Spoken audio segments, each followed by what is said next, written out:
having lots of conversations since SCOTUS made that decision. And obviously, over the last couple of years, we've been having plenty of discussions with our teams, with the Players Association regarding this issue. This opens up a huge opportunity. Obviously, we would support a federally regulated framework on sports betting. It looks like states are enacting their own local state laws, and so we're working with local state legislatures to make sure that the integrity of the game is maintained at the very highest levels and that there are consumer safeguards in place to protect consumers. There's been a lot of optimism in other leagues that this new ruling would drive engagement or increase attendance that had been soft either in football, or there's been some anecdotal evidence in baseball this season. Doesn't sound like engagement in the NBA has been necessarily a problem.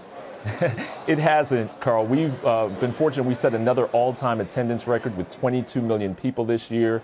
Our viewership was up for the regular season as well as the postseason. And our social media, we have now 1.5 billion likes and followers around the world, and that continues to grow and grow, and as well as our merchandise sales being up 25% as well on NBAstore.com. So, but you know, sports betting, we have found in other parts of the world where sports betting is legalized that fans tend to be more engaged with the product when they are able to bet legally on sports. Mark, we've had a number of owners on our air, Mark Cuban, Wes Edens, to name a few, who have said that they expect valuations for their teams to rise exponentially because of the legalization of sports betting. Is that your anticipation?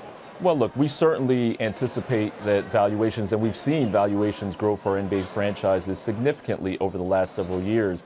And what this does is it opens up an opportunity for more fans, more consumers to get engaged with the sport, to engage with our product, to buy more merchandise, to visit, watch TV and watch our games on television. So I think those are the fundamental factors that go into the valuation of a franchise. And I think that this will certainly lead to increased revenue, increased profitability, and therefore increases in valuation. Mark, is there a model that you look to maybe outside of the U.S. for a way that this has worked that you think the NBA should emulate, and perhaps one where you think, that's a model where maybe we don't want to do that when it comes to how we integrate wagering? Well, look, we've spent a lot of time, obviously, internationally. 25% of our players were born outside the United States. Our games, including this draft tonight, will be broadcast in 215 countries. So we spend a lot of time with leagues and organizations where sports betting is legalized, and we've been able to pick their brains on what works, what doesn't work. We spent a lot of time, for example, with the EPL and have spent time with Richard Scudamore there and his team members. So, yes, we're trying to incorporate the best that others have experienced from sports betting to make sure that we have the same protections in place for consumers and the right ways to engage with fans. Mark, the league has become so dynastic with the Warriors now with 3, to the extent that even other teams with some of the best players ever to play the game just cannot even begin to compete when we're in the finals. Is that good for the league long term or not? Well, I would question whether or not other teams can't compete. I mean, Houston took the Golden State Warriors to a 7th game. And if it were not maybe for some injuries and a whole bunch of missed shots that game, who knows? And this was the first time in 30 years that almost 40 years that you've actually had the 2 conference finalists go to 7 games and have to win on the road. And I think that fans in Boston thought that they had a really good chance of getting to the finals this year.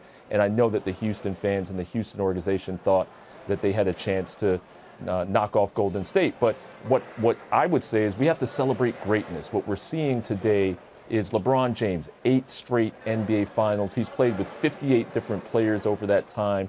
And then you're looking at one of the greatest shooters to ever play the game in Steph Curry. You're looking at great all-stars like Klay Thompson and Kevin Durant. So those teams are managed well, they're operated well, and I think that's why you're seeing so much success on the court from those teams.